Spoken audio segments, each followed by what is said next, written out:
Hello दोस्तों, I hope आप सब अच्छे होंगे। अपनी तैयारी ज़ोरों शोरों से कर रहे होंगे। साथियों, हम लोग घटना चक्र जो अर्धवार्षिकी करंट अफेयर है उसको डिस्कस कर रहे थे और यह इसका जो है सेकेंड कह सकते हैं कि तीसरा पार्ट है, जिसके अंतर्गत हम लोग जो अंतर्राष्ट्रीय सम्मेलन हुए हैं, जो अंतर्राष्ट्रीय निर्वाचन हुए हैं और या फिर से जो आपदाएँ आई हैं, चाहे वो प्राकृतिक आपदाएँ मतलब जो आई हैं सुनामी, चक्रवात, किन क्षेत्रों में आई हैं, उनका नाम क्या है, इन सब को जो है इस वीडियो में डिस्कस करेंगे। तो ये वीडियो आप लोगों के लिए बहुत ही इंपॉर्टेंट रहने वाला है और इससे क्वेश्चंस जो है आप एग्ज़ाम में ज़रूर देखने को मिलेंगे और ये आप लोग तब फील करेंगे जब एग्ज़ाम में बैठेंगे और क्वेश्चंस जो है सीधे सीधे इससे पाएंगे। तो आप लोगों से ये उम्मीद करते हैं कि आप लोग वीडियो पूरा देखिए और यह वीडियो आप लोग के लिए बहुत ही इंपॉर्टेंट रहने वाला है। इसका पीडीएफ भी टेलीग्राम चैनल पे अपलोड कर दिया जाएगा, वहाँ से आप लोग पीडीएफ डाउनलोड कर सकते हैं और एग्ज़ाम से पहले एक दो बार देख लीजिएगा। तो अगर वीडियो देख लेते हैं तो फिर किसी मैगजीन को पढ़ने की ज़रूरत नहीं पड़ेगी। एक बार प्रॉपर अच्छे से वीडियो देख लीजिएगा। तो इसी के साथ चलिए वीडियो की शुरुआत करते हैं और यदि चैनल पे नया है तो सब्सक्राइब कर लीजिए, बेल आइकन को प्रेस कर लीजिए, जिससे वीडियो का नोटिफिकेशन प्रॉपरली आप लोगों तक पहुंचता रहे। और वीडियो अगर अच्छा लगे तो लाइक करना बिल्कुल भी ना भूलिए। देखिए, voice of global south summit की बात करें, यह 12-13 जनवरी 2023 की मध्य भारत द्वारा voice of global south summit का आयोजन किया गया था। यह इंपॉर्टेंट है, भारत द्वारा इसका आयोजन किया गया था। यह एक नई अनूठी पहल है और यह प्रधानमंत्री नरेंद्र मोदी के सबका साथ सबका विकास, उसके साथ साथ सबका विश्वास तथा सबका प्रयास, इस विजन के सिद्धांत पर आधारित है। ठीक है, इस सम्मेलन का उद्देश्य क्या था? वैश्विक दक्षिण के देशों को एक साथ लाना। जो साउथ है, जो ग्लोबल साउथ के देश हैं, उनको एक साथ लाने के लिए इस सम्मेलन का आयोजन किया गया था, जिससे यह एक साझा मंच अपने दृष्टिकोण पर प्राथमिकताएं को साझा करेगा। ठीक है, मतलब इन जो दक्षिण के देश हैं उनके विकास के लिए क्या किया जा सकता है, तो इस सिद्धांत पर यह कार्य करता है। ठीक है, और इस सम्मेलन का जो केंद्रीय विषय है वह है आवाज़ की एकता, उद्देश्य की एकता।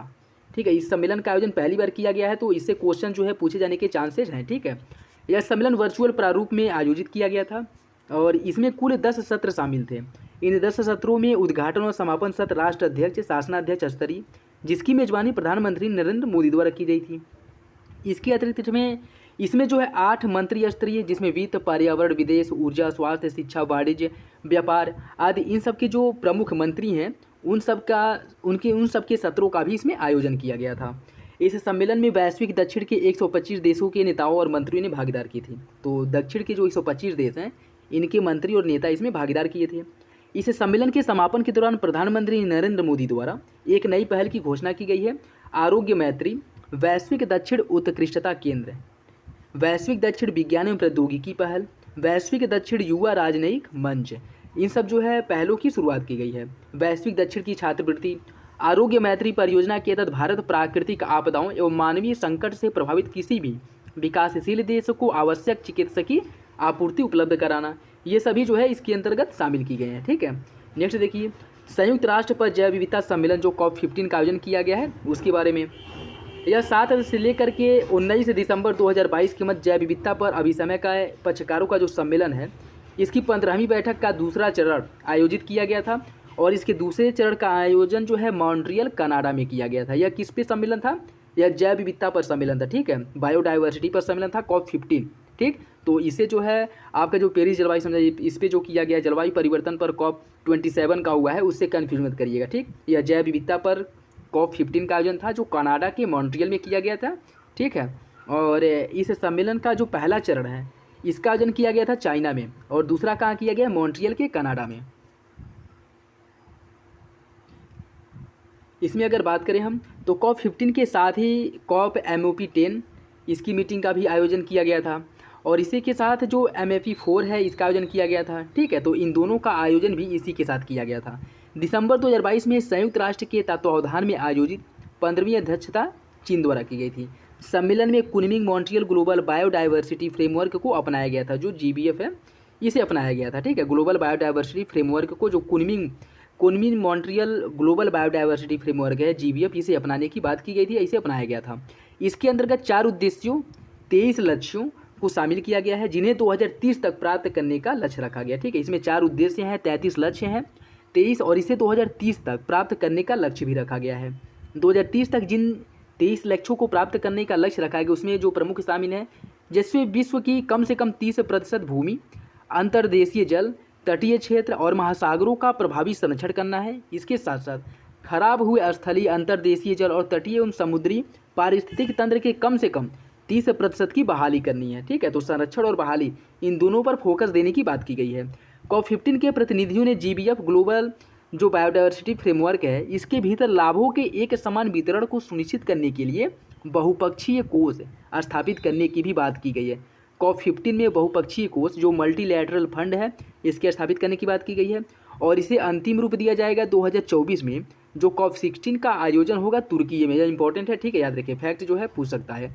तो COP16 का आयोजन जो तुर्की में होगा 2024 में, इसमें बहुपक्षीय कोष या मल्टीलैटरल फंड को स्थापित करने की बात की जाएगी। ठीक है, जैव विविधता विषय की अगर हम बात करें तो यह संयुक्त राष्ट्र अभिसमय को अनौपचारिक रूप से जैव विविधता विषय के रूप में भी जाना जाता है और यह विषय 29 दिसंबर 1993 को लागू किया गया था। ठीक है, इस लागू कब हुआ था? 29 दिसंबर 1993 को CBD कन्वेंशन ऑन बायोडायवर्सिटी जैव विविधता के संरक्षण हेतु एक अंतर्राष्ट्रीय संधि है।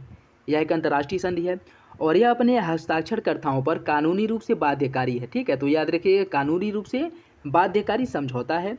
इसका सचिवालय मॉन्ट्रियल कनाडा में स्थित है। CBD का सचिवालय मॉन्ट्रियल कनाडा में है और वर्तमान समय में इसमें 196 देश सब्सिडी के पक्षकार हैं, जिनमें 168 देशों द्वारा इस पर हस्ताक्षर किया गया है। संयुक्त राज्य अमेरिका और वेटिकन सिटी CBD के पक्षकार नहीं है। यह इंपॉर्टेंट है, फैक्ट याद रखिएगा। और भारत जो है 19 मई 1994 से CBD का एक पक्षकार है। भारत द्वारा जो है CBD पर हस्ताक्षर किया गया था 19 मई 1994 को और तभी से जो है भारत इसका पक्षकार देश के रूप में शामिल है।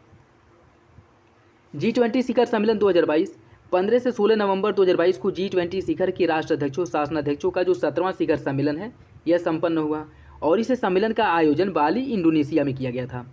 कोविड-19 महामारी के शुरू होने के बाद वैश्विक नेताओं की पूर्ण भौतिक उपस्थिति यह पहला था। ठीक है, जिसमें जो वैश्विक नेता हैं वह व्यक्तिगत रूप से जाकर के वहाँ शामिल हुए थे और यह G20 में जो बाली इंडोनेशिया में हुआ था। इसके केंद्रीय विषय की अगर हम बात करें, रिकवर्ड टुगेदर रिकवर्ड स्ट्रॉन्गर, यह जो है इसका थीम था और यह शिखर सम्मेलन 3 अंतर संबंधों जो स्तंभ हैं इन पर केंद्रित है। क्या क्या है? मेन मुख्यतः जो है इन 3 पर फोकस किया गया है। एक है वैश्विक स्वास्थ्य अवसंरचना, ग्लोबल हेल्थ जो है आर्किटेक्चर, और दूसरा है सतत ऊर्जा संक्रमण, सस्टेनेबल एनर्जी ट्रांजिशन, डिजिटल रूपांतरण, डिजिटल ट्रांसफॉर्मेशन। इन सबको जो है शामिल किया गया, इस पर जो है मुख्य रूप से फोकस किया गया है।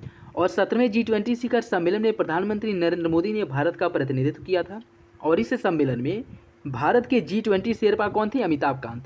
ठीक है, यह इंपॉर्टेंट है, याद रखिएगा। इसमें भारत के शेरपा बने थे अमिताभ कांत। G20 शिखर सम्मेलन से इतर प्रधानमंत्री नरेंद्र मोदी ने बाली इंडोनेशिया में अन्य जो G20 नेता हैं उनके साथ भी तमन हुतान राया हुरांग राय मैंग्रोव वनों का दौरा किया था। यहाँ पे जो है तमन हुतांग राया गुराह राय मैंग्रोव वन जो क्षेत्र है इसका दौरा किया था और वहाँ पे पौधे लगाए थे। भारत इंडोनेशिया की G20 अध्यक्षता के तहत मैंग्रोव अलायंस फॉर क्लाइमेट में शामिल हो गया है। यह इंपॉर्टेंट है। ठीक है, इंडोनेशिया के G20 की अध्यक्षता के तहत Bharat mangrove alliance for climate जो MAC है, ठीक है, मैंग्रोव अलायंस फॉर क्लाइमेट इसमें शामिल हुआ है। मैंग्रोव अलायंस फॉर क्लाइमेट जो है यह इंडोनेशिया और UAE द्वारा शुरू किया गया एक संयुक्त पहल है। ठीक है, किसके द्वारा? इंडोनेशिया और UAE द्वारा शुरू किया गया एक संयुक्त पहल है। मैंग्रोव अलायंस फॉर क्लाइमेट को नवंबर 2022 में मिस्र में आयोजित जो 27वें संयुक्त राष्ट्र जलवायु परिवर्तन सम्मेलन जो COP27 हुआ था वहाँ पे इसे लॉन्च किया गया। किसके द्वारा? इंडोनेशिया और संयुक्त अरब अमीरात द्वारा मिलकर के इसे लॉन्च किया गया है। 1 दिसंबर 2022 को भारत ने इंडोनेशिया से G20 की अध्यक्षता भी ग्रहण की थी और भारत 1 दिसंबर 2022 से लेकर के 30 नवंबर 2023 तक G20 की अध्यक्षता करेगा। ठीक है, तो 1 दिसंबर 2022 से लेकर के 30 नवंबर 2023 तक G20 की जो अध्यक्षता है वो भारत के पास है। अगर हम 18वें G20 शिखर सम्मेलन की बात करें तो 9 से लेकर के 10 सितंबर 2023 को 18वें G20 शिखर सम्मेलन का आयोजन नई दिल्ली में किया जाएगा और भारत की G20 की अध्यक्षता वसुधैव कुटुंबकम या एक पृथ्वी एक कुटुंब एक भविष्य, ठीक है, 1 अर्थ 1 फैमिली 1 फ्यूचर के सिद्धांत पर आधारित है। ठीक है, वसुधैव कुटुंबकम एक पृथ्वी एक कुटुंब एक भविष्य के सिद्धांत पर आधारित है और यह विषय जो है महाउपनिषद के प्राचीन संस्कृत पाठ से लिया गया है। भारत की अध्यक्षता में G20 का लोगो जो है यह भारत के राष्ट्रीय ध्वज के जीवंत रंगों केसरिया, सफ़ेद, हरा तथा नीला से प्रेरित है और इस लोगो में भारत के राष्ट्रीय पुष्प कमल के साथ पृथ्वी को दर्शाया गया है जो चुनौतियों के बीच विकास को प्रदर्शित करता है और भारत के लिए G20 की अध्यक्षता अमृतकाल की शुरुआत का भी प्रतीक है। 15 अगस्त 2022 को भारत की स्वतंत्रता की 75वीं वर्षगांठ से लेकर के 100वीं वर्षगांठ तक के 25 वर्ष की जो अवधि है इसे अमृतकाल की संज्ञा दी गई। ठीक है, तो याद रखिएगा कि जो भारत की 75वीं वर्षगांठ मनाई गई है उससे लेकर के जो 100वीं वर्षगांठ मनाई जाएगी, ये जो बीच में 25 वर्ष का समय है इसे ही हम लोग अमृतकाल कहेंगे। ठीक है, उसे ही अमृतकाल की संज्ञा दी गई है। G20 लोगों के नीचे देवनागरी लिपि में भारत लिखा है। भारत की अध्यक्षता में आयोजित होने वाले G20 शिखर सम्मेलन हेतु जो विशेष आमंत्रित हैं, देखिए यह इंपॉर्टेंट है, यह G20 के सदस्य देश नहीं है लेकिन इसे विशेष रूप से आमंत्रित किया गया भारत द्वारा। क्या होता है कि जिस देश द्वारा G20 की अध्यक्षता की जाती है उसके पास यह अधिकार होता है कि वह जिस देश को चाहे उसे विशेष गेस्ट के तौर पर आमंत्रित कर सकता है। तो भारत ने इसके तहत आमंत्रित किया है आपके बांग्लादेश को, मिस्र को, मॉरिशस को, नीदरलैंड को, नाइजीरिया को, ओमान को, सिंगापुर को, स्पेन को और यूएई को। इन देशों को भारत द्वारा आमंत्रित किया गया। ठीक है, और ये पूछ सकता है कि टोटल कितने देशों को गेस्ट ऑनर या विशेष आमंत्रित के रूप में आमंत्रित किया गया है। तो याद रखिएगा टोटल 9 देश हैं जिन्हें भारत द्वारा आमंत्रित किया गया है। और भारत G20 शिखर सम्मेलन और उससे संबंधित बैठकों का आयोजन केवल नई दिल्ली तक ही सीमित नहीं रहेगा। जैसा कि आप देखे होंगे कि विशेष जो पर्यावरण G20 सम्मेलन है, मंत्रियों की G20 सम्मेलन है या फिर से अन्य जो हैं वो सभी का आयोजन अलग अलग जगहों पे हुआ है। जैसे कुछ राजस्थान में हुए हैं, अरुणाचल प्रदेश में भी हुआ है, जम्मू कश्मीर में हुआ है। तो इसके जो विभिन्न बैठकें हैं उनका आयोजन पूरे भारत में विभिन्न जगहों पर किया गया है। और भारत के ऐसे 50 से अधिक शहरों में G20 की 200 से अधिक बैठकों का आयोजन किया जाएगा। ठीक है, टोटल कितने शहरों में? 50 से अधिक शहरों में इसका आयोजन किया जाएगा। अगर हम उत्तर प्रदेश की बात करें कि उत्तर प्रदेश में किन किन जगहों पर G20 सम्मेलन की आयोजन की जाएंगी, तो उसमें लखनऊ है, वाराणसी है, आगरा है, ग्रेटर नोएडा है। यहाँ पर G20 बैठक का आयोजन किया जाएगा। और इस बैठकों में जो आयोजित प्रस्तावित किए गए हैं, जैसे 11 से 12 फरवरी 2023 को G20 सशक्तिकरण की पहली बैठक इसका आयोजन किया गया था आगरा में। ठीक है, इसकी पहली बैठक का आयोजन आगरा में किया गया था। इम्पावर इंसेप्शन मीटिंग जो है G20 की सशक्तिकरण की पहल की, यह आगरा में की गई थी। और भारत की G20 की अध्यक्षता में digital economy working group DEWG इसकी प्रथम बैठक जो 13 से लेकर के 15 फरवरी 2023 के मध्य किया गया था, यह हुआ था आपके लखनऊ में। यह भी इंपॉर्टेंट है, याद रखिएगा। भारत वर्तमान में G20 ट्रोइका का हिस्सा है। ठीक है, G20 ट्रोइका का हिस्सा है। ट्रोइका क्या होता है? ट्रोइका के अंतर्गत वे शामिल होते हैं, मान लीजिए पिछली बार जिसने G20 की अध्यक्षता की थी वो, वर्तमान में जो इसका अध्यक्ष है वो, और फ्यूचर में अगले वर्ष जो G20 का अध्यक्षता करेगा वो, इन तीनों देशों को मिला करके इसे G20 का ट्रोइका कहा जाता है। ठीक है, तो पिछली बार जो है G20 का आयोजन कहाँ पे हुआ था? वो हुआ था आपके इंडोनेशिया के बाली में। ठीक, और इसके बाद जो है वर्तमान समय में 2023 में कहाँ हो रही है? भारत में हो रही है। और 2024 में ब्राज़ील में होगा। तो इंडोनेशिया, भारत और ब्राज़ील, इन तीनों देशों के संयुक्त को, इन तीनों देशों के जो गठबंधन है या संगठन है, इनको G20 का ट्रोइका कहा जाता है। ठीक है, तो याद रखिएगा यह क्वेश्चंस जो है बन सकते हैं। तो G20 ट्रोइका का हिस्सा है। और अगर हम बात करें, यह पहला अवसर है जब G20 ट्रोइका में 3 विकासशील और उभरती अर्थव्यवस्थाएँ शामिल हैं। ठीक है, यह पहली अवसर है कि इसमें तीनों विकासशील देश शामिल हैं। ठीक है, देखिए 2024 में G20 शिखर सम्मेलन का आयोजन कहाँ पे किया जाएगा? ब्राज़ील में। 2025 में इसका आयोजन हो जाएगा साउथ अफ्रीका में। 2022 में कहाँ पे हुआ था? इंडोनेशिया के बाली में। 2023 में हो रहा है भारत में, 24 में होगा ब्राज़ील में और 25 में होगा साउथ अफ्रीका में। तो यह इंपॉर्टेंट है, याद रखिएगा। G20 की अगर हम बात करें तो यह G20 ग्रुप ऑफ 20 है, मतलब जो विश्व के 20 मेजर इकोनॉमी हैं उनको मिला करके G20 का निर्माण किया गया है। और यह अंतर्राष्ट्रीय आर्थिक एवं वित्तीय व्यवस्था से संबंधित मामलों पर सहयोग और परामर्श का एक महत्वपूर्ण अनौपचारिक मंच है। याद रखिएगा, यह एक अनौपचारिक मंच है। और G20 का कहीं भी, जैसे कहते हैं ना कि हर सबका मुख्यालय होता है, तो G20 एक ऐसा संगठन जिसका कहीं भी मुख्यालय नहीं है। ठीक है, और इसकी अध्यक्षता जिस देश के पास होती है वही, मतलब जिसके पास अध्यक्षता होगी वही इसका जो है पूरा कार्यभार संभालेगा। ठीक है, लेकिन इसकी अध्यक्षता मतलब कह सकते हैं कि इसका मुख्यालय आज तक कहीं नहीं बनी है और किसी भी देश में इसका मुख्यालय नहीं है। G20 की स्थापना जो है वह एशियाई वित्तीय संकट के बाद 1999 में की गई थी। ठीक है, और इसमें 19 देश हैं और एक यूरोपीय संघ है। इसमें जो 19 देश शामिल हैं, ये देख लीजिए, एक बार क्वेश्चन जो है पूछ चुका था और आगे बनने की संभावनाएं हैं, क्योंकि G20 से क्वेश्चन जरूर बनेगा, क्योंकि भारत जो है इस साल इसकी अध्यक्षता कर रहा है। तो इसमें शामिल कौन कौन से देश हैं? अर्जेंटीना है, ऑस्ट्रेलिया है, ब्राज़ील है, कनाडा, चीन, France, Germany, Bharat, Indonesia, Italy, Japan, Mexico, रूस, सऊदी अरेबिया, दक्षिण अफ्रीका, दक्षिण कोरिया, तुर्की, यूके, संयुक्त राज्य अमेरिका, यह जो है इसके G20 के सदस्य देश हैं। G20 समूह के सभी सदस्य समग्र रूप से वैश्विक सकल घरेलू उत्पाद के वैश्विक GDP में 85% का योगदान करते हैं और जो वैश्विक व्यापार होता है उसमें 75% का योगदान करते हैं। और विश्व की जो जनसंख्या है, विश्व की जनसंख्या में 2/3 का योगदान करते हैं। तो याद रखिएगा, GDP में, वैश्विक GDP में 85% का योगदान किया जाता है G20 देशों द्वारा, और जो वैश्विक व्यापार होता है उसमें 75% का, और जो वैश्विक जनसंख्या उसमें 2/3 का योगदान जो है G20 द्वारा किया जाता है। G20 डिजिटल इनोवेशन अलायंस की अगर हम बात करें तो 28 दिसंबर 2022 को केंद्रीय मंत्री अश्विनी वैष्णव ने भारत की G20 अध्यक्षता के हिस्से के रूप में G20 डिजिटल इनोवेशन अलायंस को लॉन्च किया था। ठीक है, कब लॉन्च किया गया था? 28 दिसंबर द्वारा। किसके द्वारा लॉन्च किया गया था? अश्विनी वैष्णव, केंद्रीय जो मंत्री हैं उनके द्वारा इसे लॉन्च किया गया था।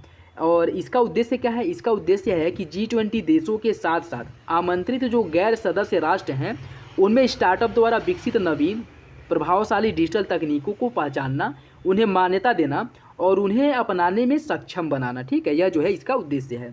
G20 जो डिजिटल इनोवेशन अलायंस है, इस शिखर सम्मेलन का आयोजन कहाँ पे किया जाएगा? अगस्त 2023 में इसका आयोजन जो है बेंगलुरु में किया जाएगा। तो इम्पॉर्टेंट है, याद रखिएगा। ठीक है, डिजिटल जो G20 डिजिटल इनोवेशन अलायंस का आयोजन अगस्त 2023 में बेंगलुरु में किया जाएगा। संयुक्त राष्ट्र जलवायु परिवर्तन सम्मेलन 2022 UNFCCC के पक्षकारों के सम्मेलन का जो 27वां सत्र है COP27, इसका आयोजन किया गया था शर्म अल शेख, मिस्र में। और यह जो COP26 का आयोजन जो 2021 में किया गया था यूके के ग्लासगो में, इसके बाद जो है इसका आयोजन किया जा रहा है मिस्र के शर्म अल शेख में। और COP27 में भारत ने लाइफ स्टाइल फॉर एनवायरनमेंट की विषय वस्तु पर एक पैवेलियन आयोजित किया था। और वर्ष 2022 में प्रधानमंत्री नरेंद्र मोदी ने मिशन लाइफ लॉन्च किया था। ठीक है, जो G20 सम्मेलन हो रहा है, COP27, उसमें जो है प्रधानमंत्री नरेंद्र मोदी द्वारा मिशन लाइफ लॉन्च किया गया है। नवंबर 2021 से लेकर के COP26 में प्रधानमंत्री ने लाइफ की अवधारणा को प्रस्तुत की थी। मिशन लाइफ भारत के नेतृत्व में एक वैश्विक जन आंदोलन है। यह क्या है? एक वैश्विक जन आंदोलन है जो पर्यावरण की सुरक्षा के लिए व्यक्तिगत और सामूहिक कार्यवाही को प्रेरित करता है। इस मिशन की अवधि जो है 2022 से लेकर के 28 तक रहेगी। ठीक है, तो लाइफ जो मिशन शुरू किया गया है तो COP26 में प्रधानमंत्री नरेंद्र मोदी द्वारा शुरू किया गया था, इसका जो अवधि है वो 2022 से लेकर के 2028 तक रहेगी। और यह मिशन व्यक्तियों और समुदायों को एक ऐसे जीवन स्तर को अपनाने हेतु प्रेरित करे जो प्रकृति के अनुकूल हो और उसे नुकसान न पहुंचे। मतलब कह सकते हैं कि सस्टेनेबल डेवलपमेंट के सिद्धांत पर आधारित है कि अपने उपयोग को, अपना उपयोग करने के साथ साथ जो है भविष्य की पीढ़ियों के लिए भी उसे संरक्षित करना, इस पर जो है मुख्यतः बेस्ड है। और ऐसे जीवन को पाने वाले या अपनाने वाले व्यक्तियों को क्या कहा गया है? प्री प्लैनेट पीपुल कहा गया है। ठीक है, ऐसे जीवन को जो अपनाएंगे उन लोगों को प्रो प्लैनेट पीपुल कहा गया है और इसके रूप में उन्हें मान्यता दी जाएगी। COP27 के समापन पर शर्म अल शेख कार्यान्वयन योजना को अंगीकृत किया गया है। COP27 के दौरान ही क्षति एवं नुकसान, लॉस एंड डैमेज निपटान के लिए एक कोष का स्थापना किया गया। इंपॉर्टेंट है। ठीक है, इसका गठन किया गया है और यह एक ऐतिहासिक निर्णय है। जो लॉस एंड डैमेज क्षति एवं नुकसान कोष फंड बनाया गया है, यह जो है COP27 में बनाया गया है। और यह कोष जलवायु से संबंधित आपदाओं से सर्वाधिक प्रभावित जो सुभेद्य देश हैं उनके क्षति की नुकसान हेतु भरपाई करने की बात की गई है इसमें। देखिए, संयुक्त राष्ट्र महासचिव जो एंटोनियो गुतेरस द्वारा $3.1 बिलियन की एक योजना की घोषणा भी की गई है जो अगले 5 वर्षों के अंदर पूर्व चेतावनी प्रणालियों और द्वारा पृथ्वी पर सभी की सुरक्षा सुनिश्चित की जाएगी। इस सम्मेलन के 27 वर्षों के इतिहास में पहली बार कृषि की विषय वस्तु पर एक पूरा दिन समर्पित किया गया। ठीक है, कृषि की विषय वस्तु पर एक पूरा दिन समर्पित किया गया 27 वर्षों के इतिहास में पहली बार। इस सम्मेलन के दौरान सतत रूपांतरण हेतु खाद्य एवं कृषि नामक पहल को लॉन्च किया गया। ठीक है, food and agriculture for sustainable transformation, इस पहल को लॉन्च किया गया है। G20 देखिए 2030 तक कृषि एवं खाद्य प्रणालियों रूपांतरित करने के लिए जलवायु वित्त की मात्रा और गुणवत्ता में सुधार पर केंद्रित किया गया है। अब अगर हम बताएं COP28 का जो आयोजन है, COP28 का आयोजन 30 नवंबर से 12 दिसंबर 2023 के मध्य दुबई के संयुक्त अरब अमीरात में किया जाएगा। ठीक है, तो COP28 का आयोजन कहाँ होगा? ये 2023 में ही होगा, 30 नवंबर से लेकर के 12 दिसंबर तक संयुक्त अरब अमीरात में। ठीक है, 22वां SCO शिखर सम्मेलन, यह 16 सितंबर 2022 को शंघाई सहयोग संगठन, इसके राष्ट्राध्यक्षों की जो परिषद है, इसकी 22वीं बैठक का आयोजन किया गया था समरकंद के उज्बेकिस्तान में। और इस सम्मेलन में भारत का प्रतिनिधित्व प्रधानमंत्री नरेंद्र मोदी द्वारा किया गया था।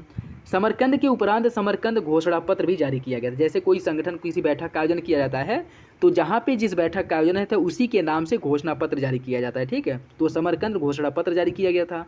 इसके दौरान ईरान को एससीओ का स्थायी सदस्य का दर्जा देने हेतु प्रतिबद्धता ज्ञापन पर हस्ताक्षर किया गया था। तो अभी जो है एससीओ का जो सम्मेलन होगा उसमें ईरान को इसका स्थायी सदस्य बना दिया जाएगा। इसकी घोषणा की गई थी आपके समरकंद में। और इसी के साथ जो है बेलारूस को एससीओ के सदस्य का दर्जा प्रदान करने की प्रक्रिया को प्रारंभ करने का भी निर्णय लिया गया है, ठीक है। तो बेलारूस को इसकी सदस्य देने का जो एक प्रक्रिया है उसको प्रारंभ किया गया है। मालदीव को संघाई सहयोग संगठन के संवाद भागीदार का दर्जा प्रदान करने का निर्णय लिया गया है। इसी के साथ बहरीन, कुवैत, यूएई और म्यांमार को एससीओ के संवाद भागीदार का दर्जा प्रदान करने का निर्णय लिया गया है। मिस्र, सऊदी अरब, कतार को एससीओ संवाद भागीदार का दर्जा प्रदान करने हेतु ज्ञापन पर हस्ताक्षर किया गया। इसी के साथ जो है संघाई सहयोग संगठन के सचिवालय और यूनेस्को के मध्य 2023 से लेकर के 27 की अवधि के लिए एक ज्ञापन पर हस्ताक्षर किया गया। किसके मध्य?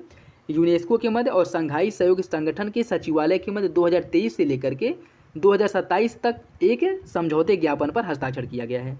वाराणसी भारत को 2023-22-23 में संघाई सहयोग संगठन की पर्यटन एवं सांस्कृतिक राजधानी के रूप में घोषित करने का निर्णय लिया गया, मतलब इसे घोषित किया गया, ठीक है। किसे? वाराणसी को। और एससीओ की पर्यटन एवं सांस्कृतिक राजधानी नामित होने वाला वाराणसी पहला शहर है, इसलिए इंपॉर्टेंट हो जाता है, ठीक है। वाराणसी को यह दर्जा प्रदान किए जाने के फलस्वरूप भारत और एससीओ के सदस्य देशों के बीच पर्यटन और सांस्कृतिक और मानवीय जो आदान प्रदान है इसमें बढ़ावा मिलेगा। देखिए वर्तमान में अगर हम बात करें तो एससीओ राष्ट्र अध्यक्षों की परिषद का जो अध्यक्ष है यह भारत है और यह पहला अवसर है जब भारत एससीओ का अध्यक्ष बना है।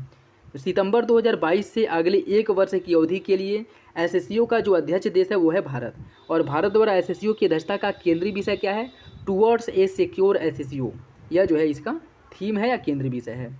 सिक्योर का पूर्ण रूप होता है सिक्योरिटी फॉर सिटीजन्स, इसका जो फुल फॉर्म है वह देख लीजिएगा, इससे क्वेश्चन बन सकते हैं। सिक्योर फॉर सिटीजन्स, ई से इकोनॉमिक्स डेवलपमेंट और जो सी है कनेक्टिविटी इन द रीजन और यू से है यूनिटी, आर से है respect for sovereignty and territorial integrity, ठीक है। Respect for sovereignty and territorial integrity R का फुल फॉर्म है। और ई है एनवायरमेंटल प्रोटेक्शन, यह जो है सिक्योरिटी का फुल फॉर्म है जो एससीओ में दिया गया था, किसके द्वारा? भारत द्वारा।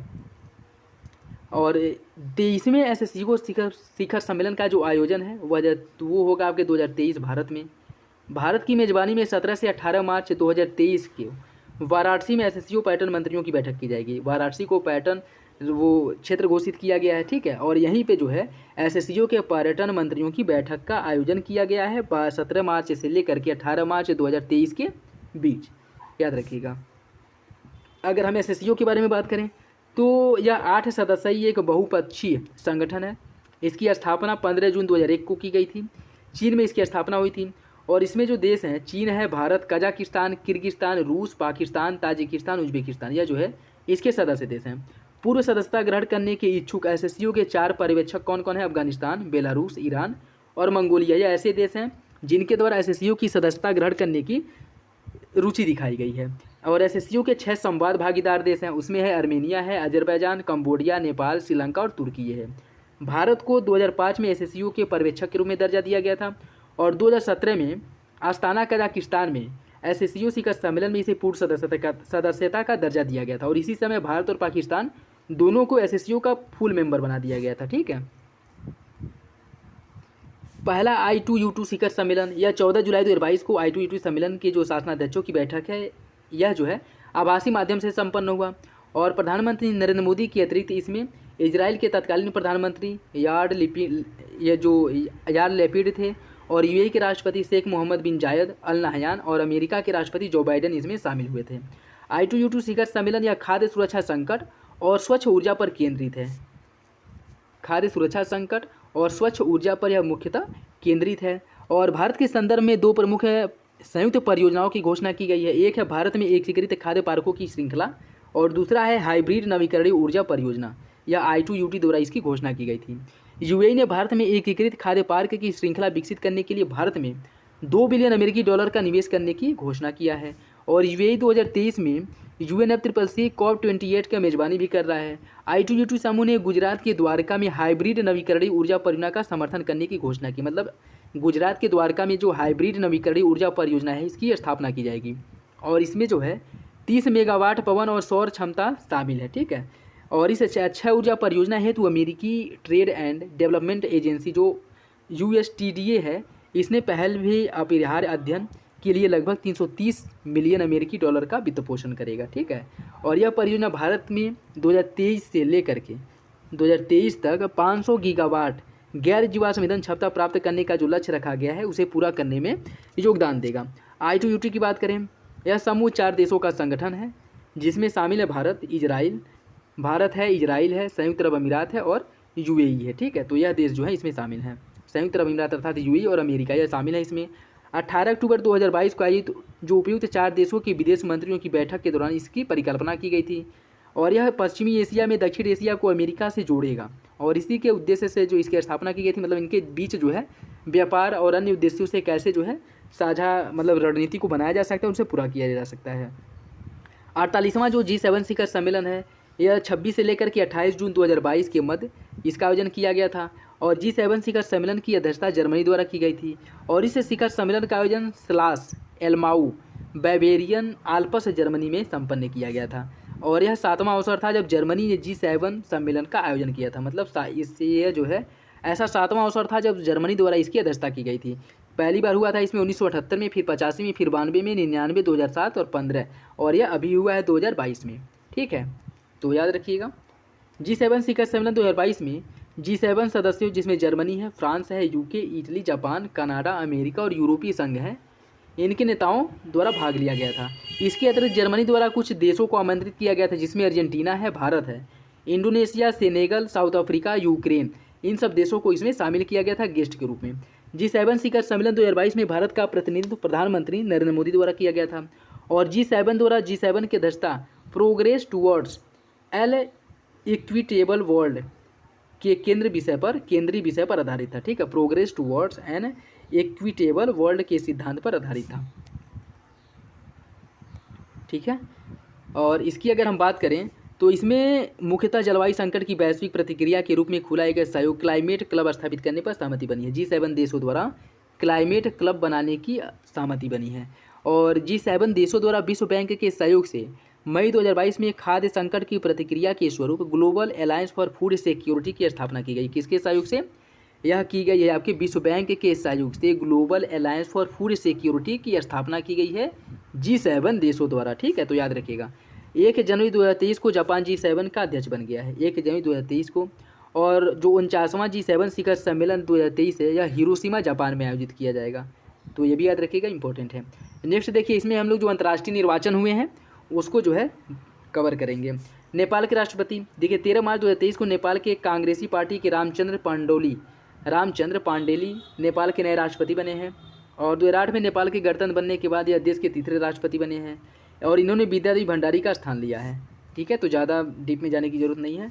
वियतनाम राष्ट्रपति चुनाव हुआ, ये भी 2 मार्च 2023 को हुआ और वियतनाम में राष्ट्रपति पद हेतु चुनाव संपन्न हुआ जिसमें वे वो वैन थुओंग वियतनाम के राष्ट्रपति बने हैं। ठीक है, वो वैन थुयोंग जो है यह वियतनाम के नए राष्ट्रपति बने हैं और इन्होंने गुमेन जुआन फूक का स्थान लिया है। किसका स्थान लिया है?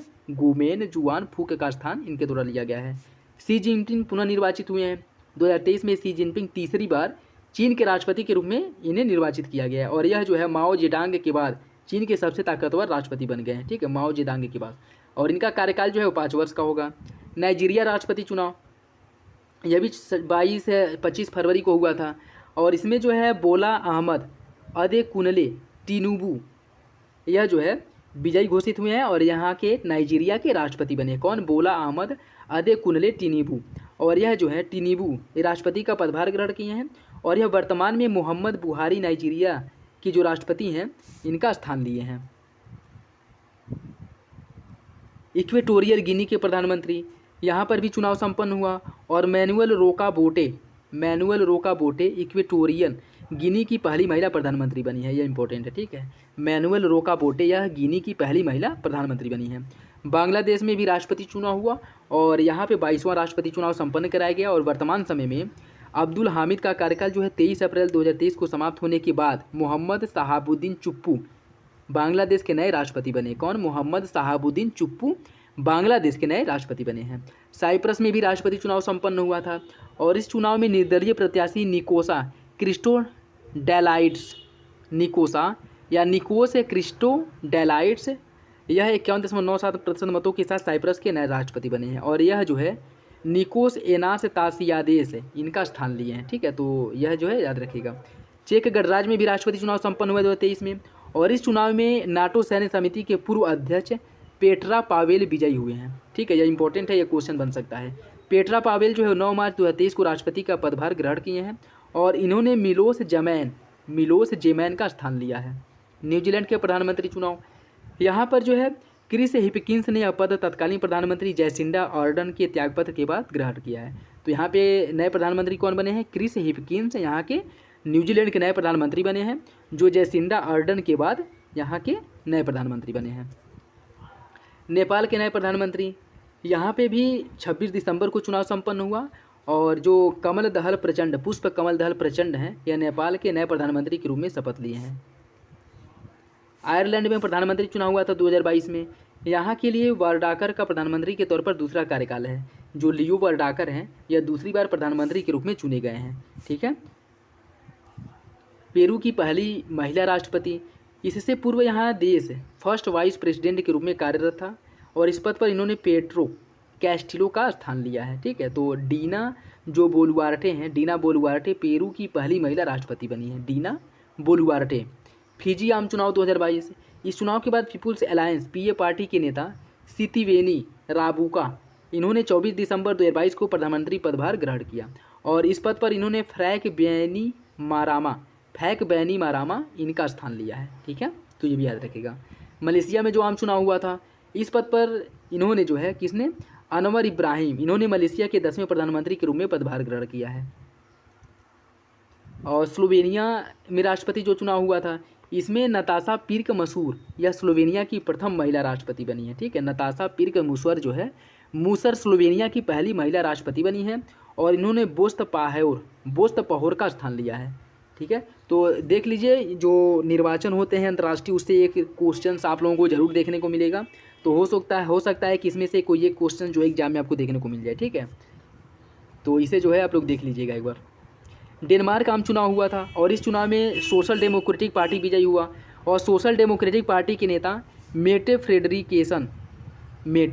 फ्रेडरिकसेन यह जो है 15 दिसंबर 2022 को प्रधानमंत्री का पदभार ग्रहण किया।